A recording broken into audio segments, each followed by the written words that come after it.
Aujourd'hui, j'ai eu le goût de vous parler de la confiance en soi. Mais pas la confiance en soi intérieure puis psychique, vraiment la confiance en soi extérieure. Comment s'aimer physiquement, comment se regarder dans le miroir puis se trouver beau. Parce que c'est vraiment difficile à accomplir. Puis j'ai réalisé qu'il y a tellement de jeunes filles tellement complexées par leur corps alors qu'elles sont magnifiques puis que c'est de plus en plus un phénomène grandissant.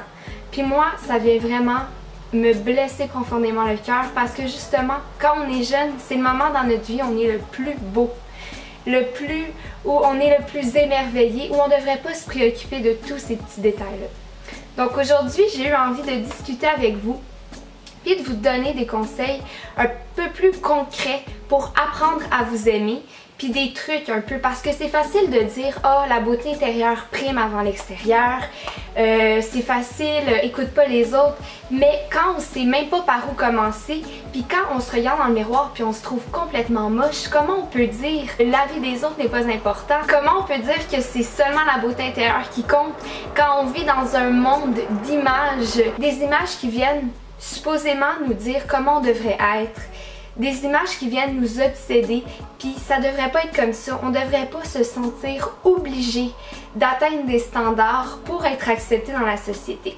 Parce que selon moi, c'est excessivement difficile de trouver sa place en tant que femme lorsqu'on navigue sur les réseaux sociaux. Un jour, il y a quelqu'un qui m'a demandé « Jordan, c'est quoi tes complexes physiques? » Puis, à ma grande surprise, je me suis questionnée puis je me suis dit j'ai pas de complexe. Je me suis dit, c'est quoi mes conseils? Comment je réussis à m'apprécier et à pas sentir chez moi un besoin de changer quelque chose dans mon apparence? Parce que visiblement, j'ai aucunement le corps parfait.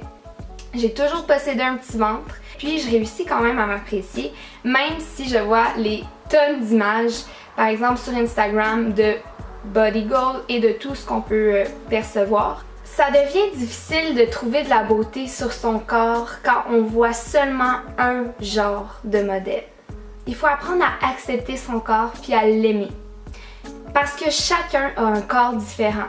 Chacun a reçu à la naissance une morphologie différente, des gènes différents. J'avais un copain qui m'avait déjà dit « Je me trouvais grosse » puis il m'avait répondu, je m'en rappelle encore, ça m'avait surprise. « Jordan, les femmes sont faites pour procréer, c'est normal que tu aies des hanches. » Puis c'est vrai. À l'inverse, il y a des femmes qui vont être minces toute leur vie. C'est parce que c'est leur gène, puis c'est correct aussi. Chacun est fait différemment, puis il faut pas essayer non plus de contrer la nature. On n'est pas censé avoir des corps squelettiques le restant de nos jours. Tu sais, on n'est pas censé, on n'est pas fait biologiquement pour ça. Comprendre que ton corps t'appartient. En aucun cas, tu devrais te sentir obligé de changer ton apparence ou de modifier quelque chose sur ton corps pour plaire à quelqu'un ou plaire à un garçon.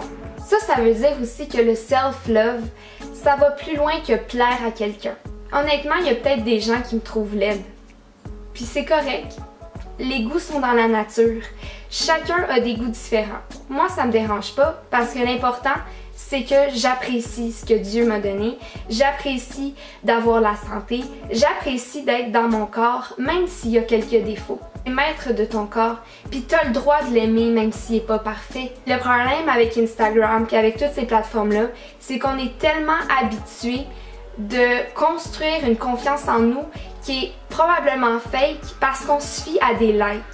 Pour être aimé, pour être accepté, on attend des j'aime, on attend de voir est-ce que les gens vont aimer ma photo, s'ils l'aiment pas, est-ce que je devrais l'effacer, j'ai pas eu beaucoup de j'aime, est-ce que c'est normal, est-ce que je suis belle? C'est comme si avec nos photos, on essayait d'avoir l'approbation des gens autour de nous. On veut avoir le corps parfait, on est parfaitement positionné.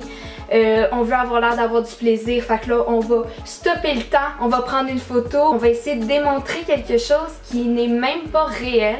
À travers les émotions qu'on dégage, je trouve qu'il y a beaucoup de faux à travers tout ça.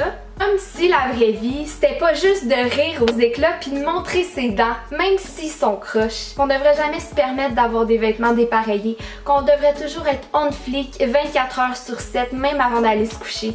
Est-ce que c'est ça la vraie vie? On dirait qu'on vit dans un marathon Puis qu'entre filles, on vit là une compétition, à savoir de jour en jour qui va poster la plus belle photo. Notre nouveau but, c'est d'être beau, d'être populaire sur les réseaux sociaux.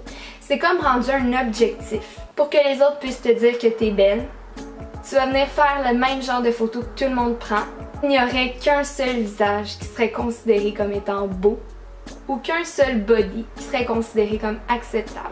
Comme s'il fallait qu'on soit un numéro à travers un infini de possibilités identiques. Pourtant, on est tellement plus qu'une vulgaire image. On a tellement à offrir de potentiel à exploiter, de talent à développer. Moi, je vous dis, les filles, développez votre plein potentiel. Sortez de vos complexes. Allez plus loin que ça. Allez vous découvrir, vous, en tant que personne. Libérez-vous de cette emprise toxique qui vous empêche d'avancer. Il y a tellement de choses plus importantes que de lancer la photo parfaite sur Instagram. Si vous vous sentez un peu prisonnière de votre image, de votre corps, essayez de vous réaliser. Trouvez des passions, trouvez-vous des rêves autres qui sortent de ça un peu. Développez votre créativité. C'est tellement plus important. Arrêtez de regarder votre téléphone un instant, fermez-le, puis regardez ce qu'il y a autour de vous. Il y a de la beauté partout. On n'arrive plus à la voir parce que on est trop habitué de voir un type. Je vais vous dire, des petits secrets. Mais en amour, moi, ça me turn off total. Moi, un gars qui a l'air trop parfait, qui a l'air de Ken Barbie, je suis pas intéressée. C'est bizarre. Je suis vraiment attirée par les gars qui sont pas parfaits physiquement. Donc, tout ça pour vous dire que les goûts sont dans la nature. Cette personne-là est peut-être belle, mais ça veut pas dire que tout le monde la trouve de son goût. Vraiment pas. J'ai souvent aimé des garçons qui n'étaient aucunement les genres de mes amis, puis mes amis me trouvaient bizarre. Mais justement, tous les goûts sont dans la nature, puis chacun a sa beauté. J'ai envie de vous donner des conseils concrets pour davantage vous apprécier quand vous allez vous regarder dans le miroir, vous trouver plus beau, puis plus confiant dans votre corps. N'hésitez pas de partager la vidéo avec vos amis et de vous abonner si c'est pas fait. On se revoit dans une prochaine vidéo. Bye!